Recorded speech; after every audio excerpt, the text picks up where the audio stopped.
فائدہ اٹھائیں گے. اور وہ جو ایکسپو سینٹر ہے جس کے بارے میں کہا جاتا ہے کہ جناب یہ کراچی میں نہیں ہونا چاہیے, کراچی سے کچھ دور بھی ہونا چاہیے, تو وہ بھی اس کے حوالے سے بھی ہم پوچھیں گے کہ یہ یہاں پہ کیوں بنایا گیا ہے, اس کی کیا وجوہات ہیں اور کیسے ہوا, یہ بھی جاننا کراچی والوں کے لیے بہت ضروری ہے. ایک چھوٹا سا بریک ہے اور اس کی بھی کہانی سنتے ہیں. بریک کے بعد آپ کے سامنے حاضر ہیں اور مجھے اس وقت جوائن کر چکے ہیں میجر ریٹائر فواد صدیقی صاحب. آپ دفاعی تجزیہ کار ہیں. بات کرتے ہیں کچھ طارق خلیل صاحب سے.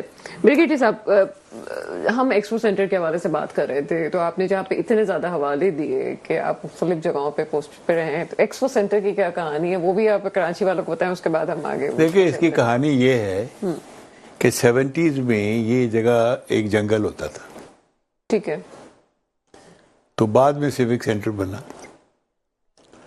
تو میں جب یہاں آیا تھا تو I was chief of staff with governor Sindh in 1984. تو اس وقت یہ فیصلہ ہوا کہ یہاں ایکسپو سینٹر بنایا جائے گا. تو یہ جو پورا ایریا پولیس کے پاس تھا, and they were not willing to part with it. تو بڑی پرسویشن کے بعد, مجھے اب نام یاد نہیں ہے, آغا سعادت مرحوم تھے آئی جی غالباً, ہم نے ان کو پرسویٹ کیا کہ یہ دیکھیں امپورٹنٹ جگہ بننی ہے. تو یہ پھر ہم نے ان کو خالی کرا کے کچھ حصہ پولیس لائنز کے لیے دے دیا, باقی سارا ایکسپو سینٹر بنا. لیکن اس وقت اتنی نہ آبادی تھی نہ ٹریفک تھی, تو یہ جگہ مناسب تھی. بعد میں یہ جیسے جیسے آبادی کا پریشر بڑھتا گیا, کالونیاں نئی بنتی گئیں, ٹریفک کا زور بڑھتا گیا, تو اب یہ بالکل سینٹر میں آ گیا. تو میں نے 1-2 آرٹیکل بھی لکھے تھے کہ جی اس کو شفٹ کر دیا جائے. جب میں فیڈریشن میں تھا, ممبر آف دی 1-2 کمیٹیوں کا, تو ہم نے کہا جی اس کو سپر ہائی وے پہ لے جائے, اور کھلی جگہ کوئی 100-200-150 ایکڑ میں اس کو بہت بڑا گارڈن پلس ایکسپو بنائیں تو بڑا خوبصورت بن جائے گا. پہاڑیاں سی بھی ہیں ادھر اور سارا. تو باقی اب یہ تو گورنمنٹ کا کام ہے اس کو فیصلہ کرنا نہ کرنا, لیکن ایونچولی ان کو جانا پڑے گا. لیکن کراچی والے دیکھ لیں گے, طارق خلیل صاحب تھے وہ جو یہاں پہ انہوں نے انیشیٹو جو ہے لینے میں, اس ٹیم میں جو ساتھ ساتھ ہے, یہ بھی جاننا ضروری ہے. یہ بڑی امپورٹنٹ انفارمیشن تھی, میرا خیال ہے جاننا ضروری ہے. میجر فواد صدیقی صاحب دفاعی تجزیہ کار میرے ساتھ موجود ہیں اس پروگرام میں, آپ کو ویلکم کرتے ہیں. بہت بہت شکریہ سارا صاحبہ, thank you. Major retired Fawad Siddiqui صاحب, ابھی جو ایکسپو میں ہم دیکھ رہے ہیں کہ دفاعی نمائش اور کانفرنس کا سلسلہ کل سے جاری ہوگا, کیا کہیں گے اس حوالے سے کہ یہ کتنی ہمارے لیے فائدہ مند ہے, اس کے کیا چیزیں اثرات ثمرات ہمیں ملیں گے؟ بہت بہت شکریہ سارا صاحبہ. دیکھیے میری نظر میں اس پہ ہمیشہ بات کرتا ہوں کہ آئیڈیاز کا جو پہلا آئیڈیاز 2000 میں اس کا انعقاد ہوا تھا, وہ بیسیکلی کلمینیشن پوائنٹ تھا of our efforts towards self Reliance in defence production. 50 کی دہائی میں دیکھیے ہم نے اس کام کا آغاز کیا تھا کہ جی خاص طور پر جو ڈیفنس پروڈکشن ہے اس میں ہم خود کفیل ہو جائیں, جس کے سلسلے میں پی ایف با جو ہے اس کا قیام عمل میں آیا, کراچی شپ یارڈ انجینئر کا قیام عمل میں آیا. پھر 70 کی دہائی میں 65-70 کے درمیان جو ہے وہ ایچ آئی ٹی کامرا ہے, ایچ آئی ٹی ٹیکسلا جو ہے اس کا قیام عمل میں آیا. 2000 میں جو آئیڈیاز ہیں بیسیکلی ہم نے دنیا کو یہ باور کرایا کہ اب الحمدللہ ہم اپنی جو ڈیفنس پروڈکشن ہے اس میں خود کفیل ہو گئے ہیں, اور ہم خود انحصاری کی جو راہ پہ گامزن ہیں. کیونکہ خود کفیل ہو گئے ہیں تو جو ہمارے خود کفالت کے ثمرات ہیں جو ہم نے ٹیکنالوجی اچیو کی ہے, اس کو اپنے دوست جو ممالک ہیں ان سے بھی شیئر کریں گے. ایک چیز تو یہ تھی. دوسری چیز یہ دیکھیے, آج کی تاریخ میں جو ڈیفنس ویپنری کا بزنس ہے, دنیا کی جو اکانومی ہے وہ good about more than $2 trillion ہے سالانہ کا بزنس. تو یہ وہ انٹیپ پوٹینشیل ہے کہ اگر ہم اپنی اکانومی میں آرم فورسز کو بھی ان کی کنٹریبیوشن کرنا چاہیں تو ڈیفنس پروڈکشن اور اس کی ایکسپورٹ جو ہے یہ بہت ہی بہترین جو ہے وہ ایک ذریعہ ہے ہم اپنی اکانومی میں کچھ کنٹریبیوشن کر سکیں.